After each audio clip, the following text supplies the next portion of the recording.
That is, please stay in your seats, okay? Don't get up, because, yeah, sit down please.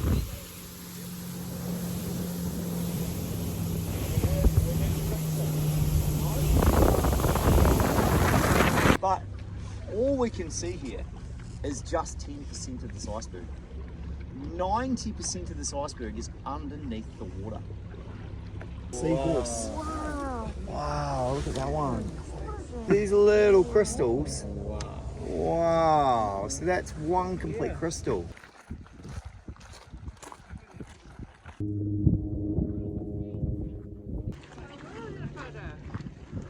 Oh.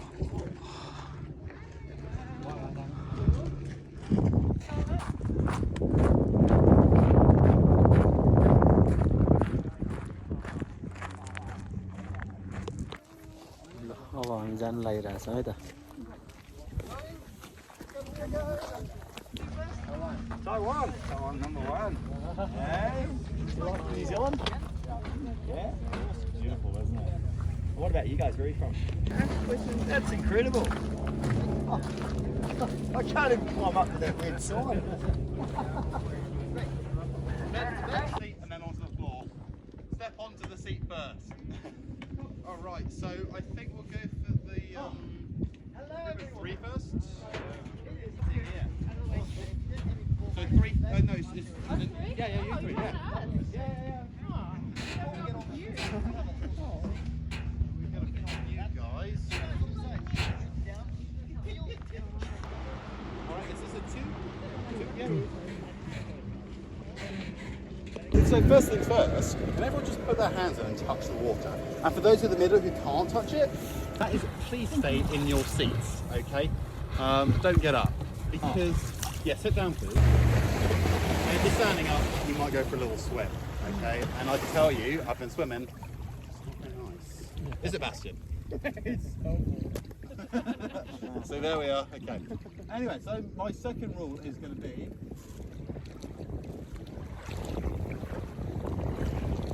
if Anton or I or Bastian fall in the water at any point, what I'd like you to do is not try and drive the boat, okay? Come to the front, pull this red cord all the way out, okay? That'll stop the boat, okay? Then Anton and I, Bastian, we're all going to go for a little swim back together, okay? But you can give us a hand with one of these little throw bags here, okay? You're going to hold onto this bag here, hold onto this rope, throw the bag, holding onto the seat as if one of us becomes unconscious at any point. Again, please do not drive the boat. Come forward, pull out the little red cord here and grab one of our radios here and say help, help, help in a sympathetic voice, and someone should come over and give us a hand. Cool?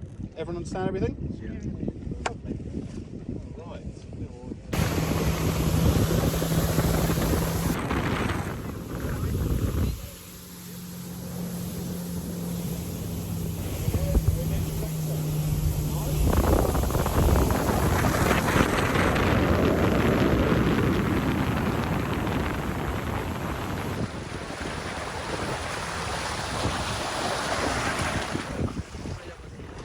New Zealand's tallest mountain. Now, how actually translates to mean cloud chaser, and that's because on average 1 in 3 days of the year we can't see it.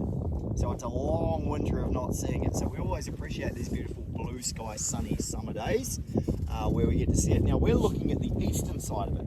So we're looking at low peak, and then we're looking at middle peak. The taller peak, high peak, is only visible from the hotel side of the valley. The cool thing about this trip is that when we go to the other end of this lake, we are right beneath it. At the very end of this lake is a wall of ice. And from there back, it goes 23 kilometers, or 14.2 miles. There you go, thank you. My friends from Florida. So 14.2 miles of glacier is New Zealand. A hairdryer, and you heat it up, and then you lift up the table. It's going to run like that. It's going to kind of flow and roll and fold its way down. That's how the glacier moves. So the rocks are scraped off the valley floor and pulled inside. So it stays nice and frozen, and any rocks inside stay underneath. So if we look around the lakes, we've got these really, really interesting rock walls here. These are called moraine walls. Now they were formed by the glacier as it advanced last time, which was 300 years ago. So it pushed forwards like a bulldozer, and it pushed a whole lot of rock that way, and then it stopped. So there's a wall at the bottom of the lake there, and that's where the glacier stopped. And then the ones at the side, they were pushed outwards. So these are called lateral moraines, these ones here.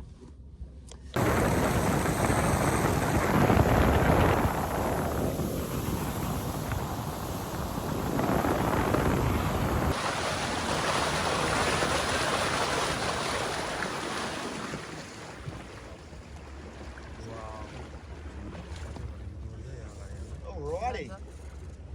So, we're going to turn the boat around. And over here you're going to see an iceberg.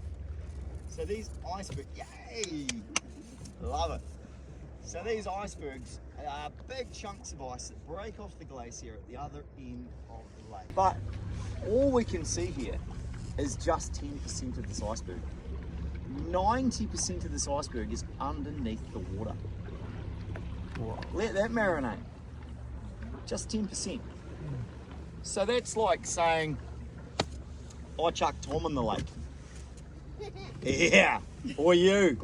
Let's do some more maths. You love maths, right? So this one's for you. You're shaking your head, I don't like it. Right. If the iceberg was rectangular, so what was the word? Do they turn over? Wow. There's 3 ways icebergs move that isn't the wind. Okay, so remember our favourite game before called Touch the Lake Water? Remember how cold it was? Yeah, so that water on the top is only 3 degrees, but that's just the bit the sun can get into. You see, that's about that far. You see, the lake water is all full of rock flour. So inside the glacier, all those rocks that haven't been on the top, they're all being ground up into very, very small particles called rock flour. And so as the ice melts into the lake, we get it filled with rock flour and you can't see into the water anymore. So what that means is below there, almost freezing, 38 degrees Fahrenheit. Pretty cold, right? No, 32. So really, really cold. So this 10% of the iceberg is out of the water, so not so cold. We've got sunshine, we've got wind, we've got rain, all of those things are melting that ice. And if you look carefully at some of the icebergs, you might even see some water dripping off some of the pieces, because it's quite a warm day today. So, because the bit above the water is getting smaller and smaller, but the bit under the water is staying the same, it means they have to rebalance themselves. So there's 3 ways they rebalance themselves. The first way is the boring way. The first way, for every little drip that drips off the iceberg, a little tiny bit comes up from under the lake. It's called lifting. I'm bored thinking about it. But there's 2 more exciting ways. All right, let's choose an iceberg. Let's choose that one. Let's say a piece falls off that one there, just the corner.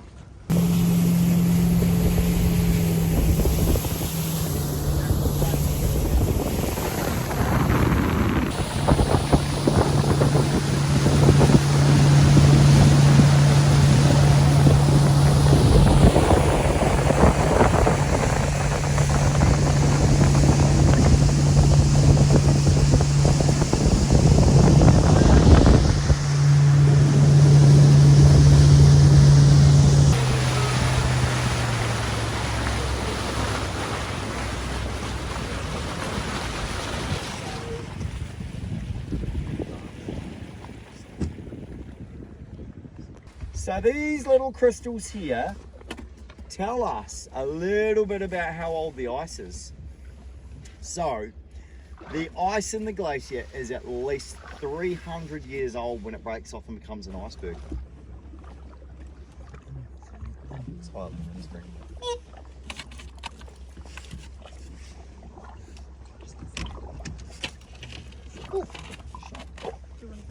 No, you're fine. I can see. Alrighty. Alrighty, I am supposed to tell you. So, the ice inside the glacier is quite clear. It doesn't look like this. So, the ice is formed at the top of the glacier. At the very top of the Tasman Glacier, most glaciers, there's a big basin up there. It's called a neve. Do you know what glaciers eat to get big? Snow. That's right. So lots of snow falls in this big basin at the top of the glacier. So 12 to 15 meters of snow falls every year. And what happens to the snow? When you have some snow, it sits on the ground and then it freezes. and then another layer of snow falls on top of that. That then freezes, and then you get another layer, and another layer, and another layer, and another layer. Do you know what happens? It squeezes most of the air out. So all you're left with is tiny, tiny little air bubbles, and it makes up about 10% of the ice. So that's why we only see 10% of the iceberg above the water, and 90% is always below the water because it's water. So it travels down the glacier, and because all the air is pushed out of it, you can't see the crystals. You're only seeing the crystals because the air has got in the gaps between the crystals. So there's a whole process that happens once it comes off the glacier as a carbon. So anyway, we're going to hold that thought. We're going to come back to that later on if we find the right bit of ice to talk about. But anyway, we're going to go exploring, find something else to talk about. Oh, that one there. Oh, that was good. That was convenient. Yeah. That little fella there, he's just rebalancing himself. See how he's moving? He's just trying to work out where his little 10% is. We might have knocked him off balance with our waves from our boat. Imagine that, but that big one over there. Grab onto him. That's a perfect little seahorse. Wow, look at that one. That is, oh wow, just take it from me. Take it now. Oh, these are amazing. So these little crystals. Wow, so that's one complete crystal. That's an old crystal too. That's really cool. So, that ice there is the most dense ice in nature. It's 3 times harder than the ice you make in your freezer. Here you go. Whoa. All right, we'll hand this one around as well. Now, inside that one are some tiny, tiny little pieces of rock flour and rock. Oh, that's cool. Can I have this one? This one's really cool. That's a cool one, though.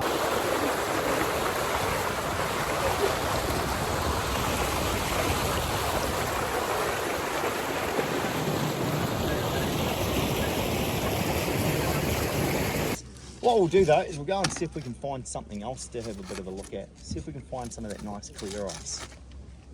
Alright, so try north of the Minch. Okay.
Funny thing is, if you're up in space and you're looking at the Tasman Glacier, it actually looks like a great big banana. That's because it goes up there to the back of the valley and then it turns the corner, goes around there, behind this mountain here. It actually begins over there. So it goes up and around like a big boomerang. So from here, 11 kilometers to the back of the valley, and then it turns to the right. Now, from here you can see the rock on the top there, so it's that rock there that's stopping it from melting. And as you look across the wall of ice there, you can see some dark areas there. So that's where the rock is being mixed around, and it's where it accumulates within the Great Glacier. So all the rock's been ripped off the valley floor and off the sides, but the glacier kind of swirls and undulates and moves around, and it actually mixes the rock through the whole glacier. So from one corner of the lake to that corner of the lake, that wall is 1.5. So the average height of that wall there is roughly 100 feet or 30 meters. So it's about the equivalent of a 10-story building. I don't know where you'd see one of those. Oh yeah, the Hermitage. It's about 10 stories. So it doesn't look all that big from here, but trust me, if you're over there, you shouldn't be, but if you are, it is pretty tall. But of course we can only see that little bit of the glacier.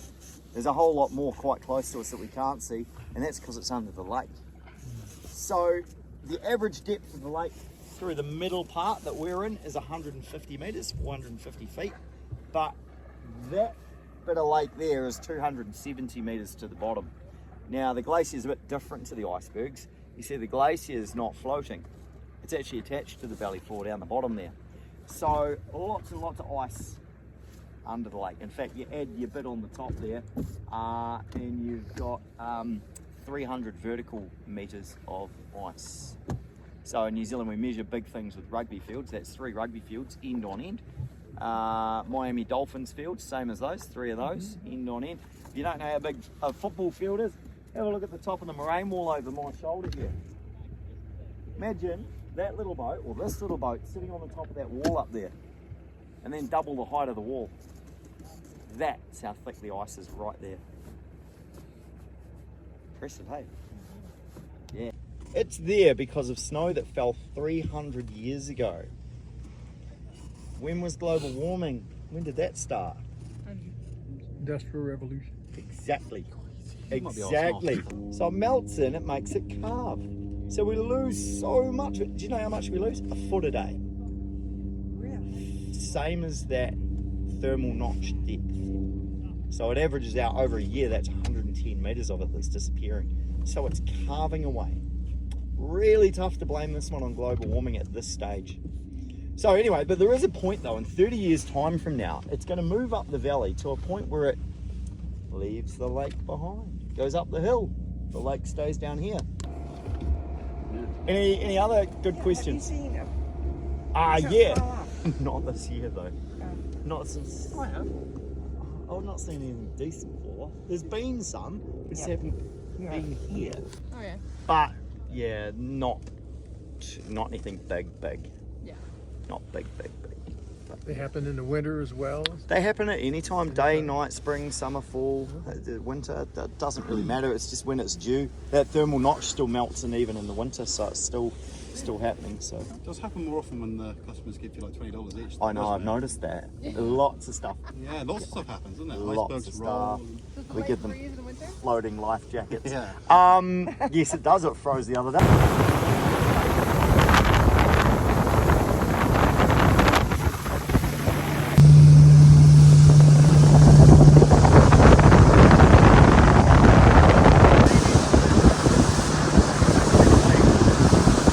Thank you to you guys for coming. So, thanks. Yeah. Lovely day. No, in all seriousness, so thank you so much for coming along. We do hope you enjoyed the trip. Yeah, look, for those who've come from a wee distance away, New Zealand's trying to sell you lots of things, from whitewater rafting to skydiving to, I don't know, bungee jumping and all sorts of things. So for you guys to have chosen to come along with us today, we do appreciate it. So thank you so much for taking that time. We know it's pretty horrible walking along on that track. We get you nice and warm and hot and bothered in your jackets and things, and then you come out in the boat and we chill you off, and yeah, so we do appreciate that you put up with those things. So thanks so much. We hope you learned something today perhaps, or at the very least got a lot of good photos. So thanks so much. All good. Thumbs up from the back. Yeah.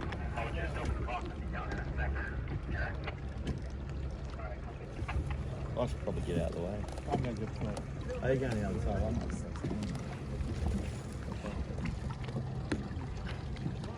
Sebastian, you were awesome. Good job, Sebastian. Couldn't have done without you.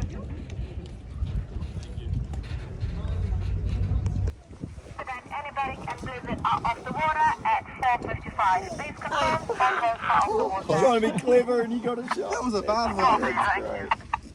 Could have started a fire with that one. Yeah. Great. And if you guys want to head up and the box should be open. Oh, do again. I'm sticking everyone. Touch it. Lovely stuff. And that's it. Thank you. No Hey, thank you. worries. See you up the top anyway.